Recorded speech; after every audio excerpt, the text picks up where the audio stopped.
he's really his nephew.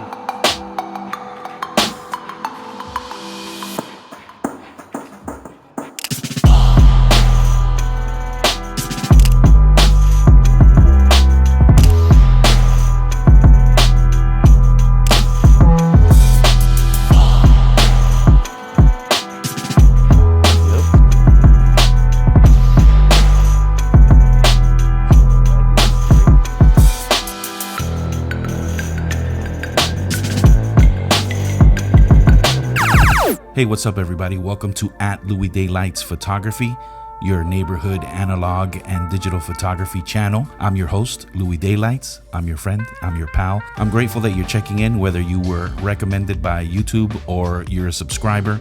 Much love to you for stopping by.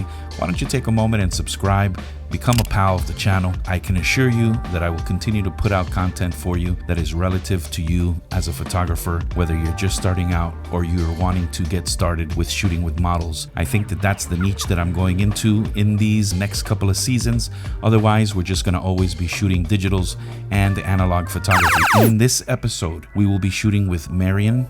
She's in the armed forces. She is an Army person.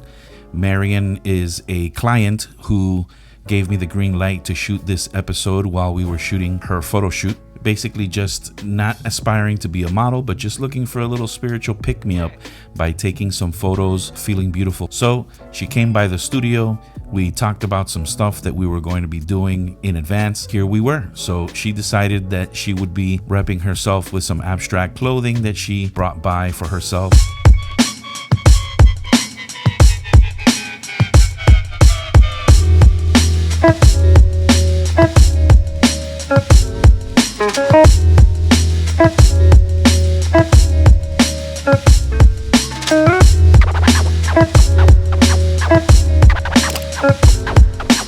Today we're shooting with my vintage camera, the Canon 5D Mark IV, who is slowly becoming a dinosaur here, but it still does great work. So we're going to be continuing until the wheels fall off.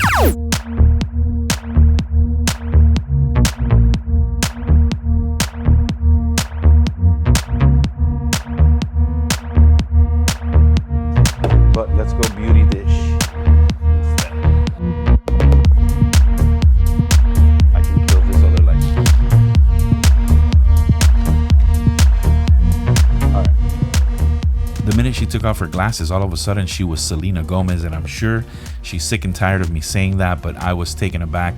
Selena Gomez is one of my favorite people, and unfortunately for Marian, I was distracted the whole time and felt like I was with Selena Gomez.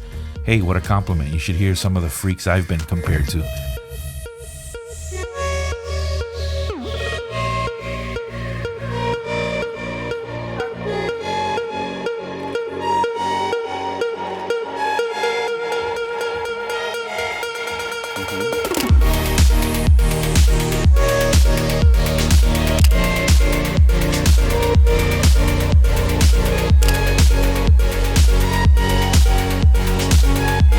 Try to rest back down a little bit.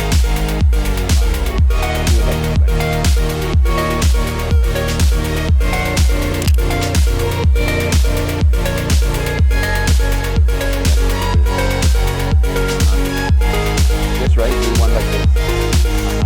Maybe lean into it a little bit and bring this one a little closer.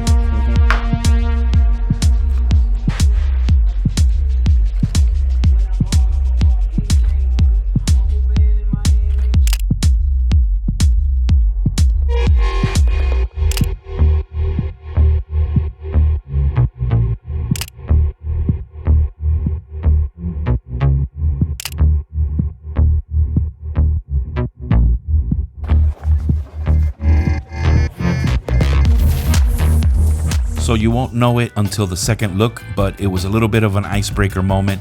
We needed to kind of get her jets going. And in the beginning, with most models, if you're interested in this kind of information, if she's not a professional model or she's not a person who's been in front of the camera very much, aside from selfies and things of that nature, hanging out with friends, it usually can take a few minutes to kind of break the ice, get her going, build that confidence, encourage the model that they're doing well. If they're doing well, and if not, then you make corrections. But what I do is for the first few minutes, we'll start shooting. I'll show her some of the work that we're putting together, and she'll notice right away if she's into it or if she needs to make some changes. Now, oftentimes I can be happy with the way a model looks, but if she's a little bit more challenging herself, if you will, or maybe sometimes there's a kind of girl that is very tough to please on her own, and maybe it takes her a little bit before she gets it. So rather than going in for like 10-15 minutes and shooting a bunch of flicks and then showing them to her at the risk of her not liking what's coming out, even though I might like it, she's the one that's gotta like it. I go back and I show her way before 15 minutes. I show her maybe after 6 to 10 images, and I'll say, this is what we're doing so far. What do you think you should do? Are you happy with how they look? Do you want to make some changes with your expression, your poses? And that usually is a pretty good indicator of what I'm going to be dealing with for the next 2 hours. But in this case, Marian was very happy with her work. Selena was very happy with her work. And it was off to the races after a few minutes. She's not Selena Gomez, but she'll definitely do till Selena Gomez gets it.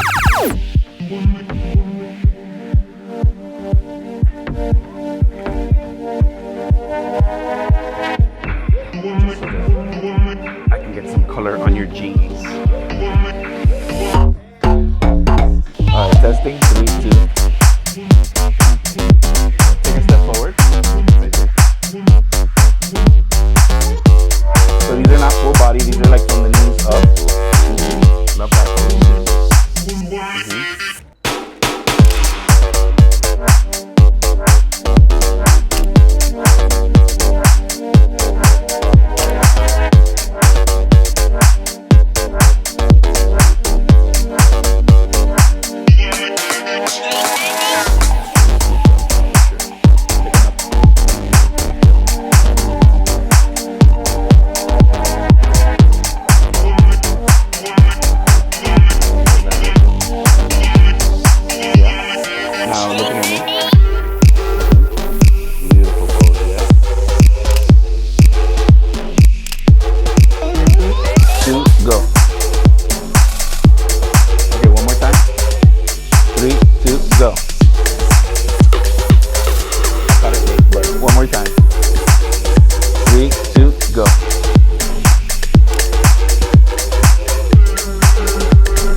Yep.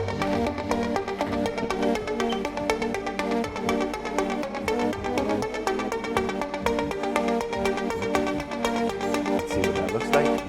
2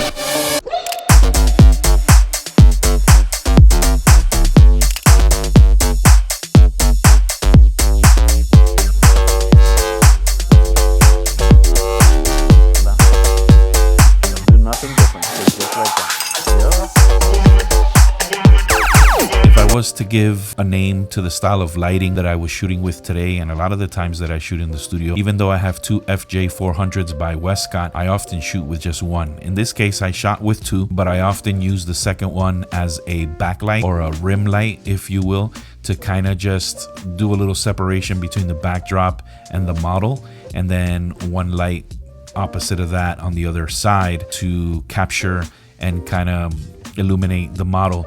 But then the other side of the model that's not fully illuminated will catch a little cast off of lighting coming off the rim light from the back, illuminate her just a little bit, but it is moody. There are shadows, there are some darker areas, usually on the opposite end. And I think that comes from me working with natural light, being a lover of natural light, not wanting to fill it in and make it so studio. I'm very moody in that area. Not moody like I get upset, but I'm moody in the way that I like to light my photography at times. I'm gonna test the lights.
so that your butt is dropped more. So like that. And then looking at the light if you want. And then maybe one holding your, can you scoop your hair all to one side and kind of just with your hands, like if you're acomodándote, and I'll take like a candid looking kind of shot. Maybe on the other side. And then just kind of using both hands, just kind of like that. Yeah, hold that. Looking here a little bit.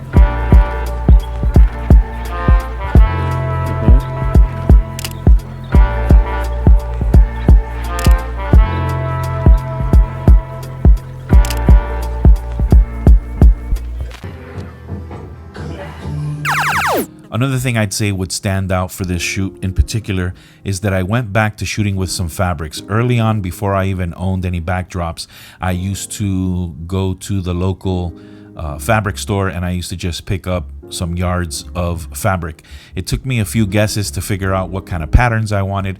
I thought that at first I would like a pattern and then buy it and then set it up, and then I would find that the pattern was too repetitive or too small in print on the fabric, and it wouldn't allow for anything to be maximized, right? It would look too small. Unless I was super close up, it wasn't working. You want to use patterns that you would maybe see in a hotel wall, like wallpaper type, but not cheesy wallpaper, just elegant, upscale fabric is what I tend to use. A lot of floral stuff that has larger prints. If they're repetitive in the background, then they'll be visible in the background when you shoot. If you're limited on space, a lot of the fabrics that I use, they're only about 2.5 to 3 to 3.5 feet wide. So you have to come close. They have to be portraits. 2.5 yards is usually more than enough height.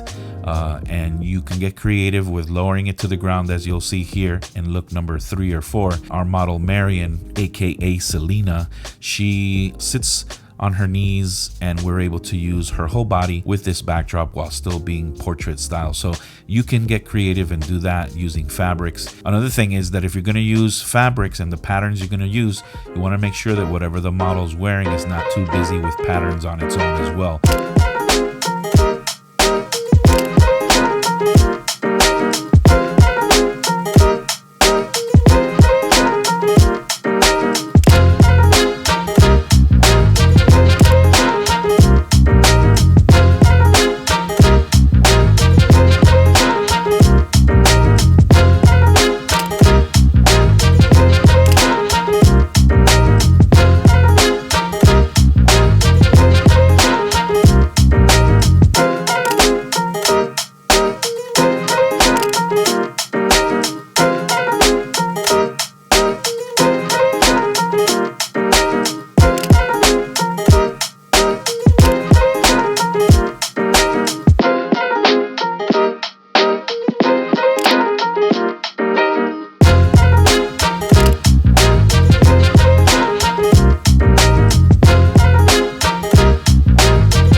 Got warmed up pretty quick and it was off to the races, as I said before. I think that overall she became very confident towards the end of the session. I was really pleased with how happy, how comfortable I was able to get her to feel so that this could be a productive shoot for her. And I love it because she was a complete stranger and now she wants to come back and she wants to give herself that treat every so often. So I'm grateful for her and a lot of clients that I have that are repeat clients that do tend to come back because they are so comfortable with how we flow. So yeah, yay us again, because that'll keep us working and that'll keep the creativity going.